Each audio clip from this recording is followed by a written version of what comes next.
Character Strong website.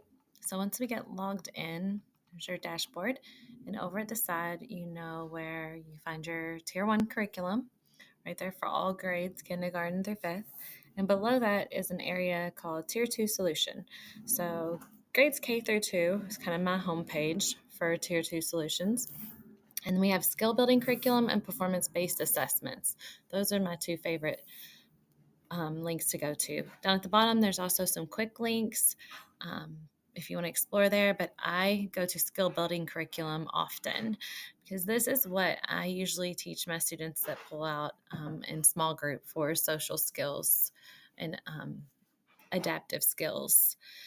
In fact, my favorite tab is the self-management tab because that's where we talk about executive functioning tools like staying focused, delaying gratification, and exercising impulse control. We have about 8 sessions with a couple coaching sessions in there. When we do this powered up self-management group, there are lots of resources. Each session actually has a handout associated with it, and there are 3 family videos and some family focused newsletters to send out.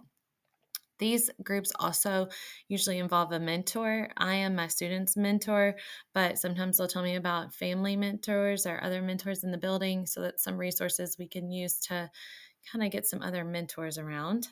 When you click on a session, like session 1, for example, at the beginning, it'll break down all the components of the lesson and tell you how long they'll take. And there's also this awesome button called Educator Script. So this really goes through what each slide is for and how to basically teach every component of the slide. And there's often scenarios, and it's very engaging for students.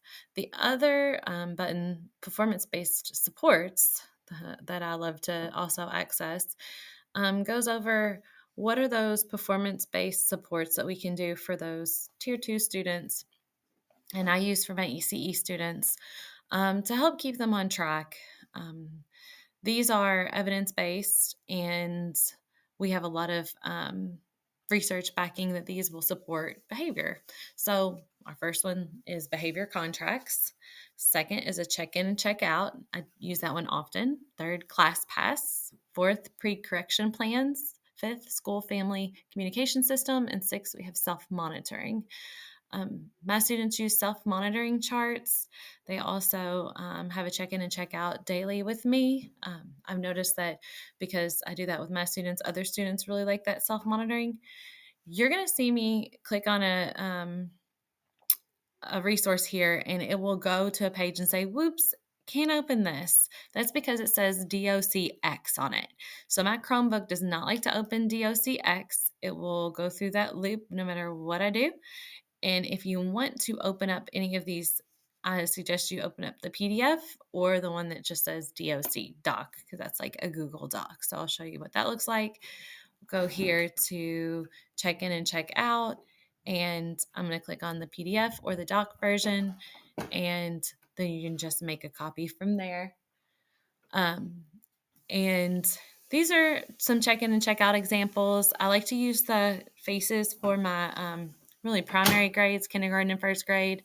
And then the older elementary grades, we start to kind of transition to numbers and point values. But if you do use like a smiley face or, frowny face, there needs to be a key to go along with it as to what those mean. So, a smiley face means that they had a good day with no extra explanation about that. There's also high school examples in there, but as long as there's that key that explains what those numbers or what those faces mean, then those are going to be helpful for students. And then, I got the pre-kindergarten and kindergarten skills building curriculum and performance-based supports pulled up as well to show you these because they're really awesome. And I think sometimes our kindergarten and first grade classes especially can really benefit from these taking turns, talking with others, sharing with others lessons, or they added a new tab called Calm, which I know really helps a lot of my ECE learners about noticing our feelings, knowing our hot buttons, calming our brains, calming our bodies, and the way that we determine if a student needs these extra supports is by using our behavior screener at the beginning of the year that each classroom teacher was asked to fill out. That looks like this spreadsheet. And then Miss Gina and Miss Reynolds use that information to determine small groups.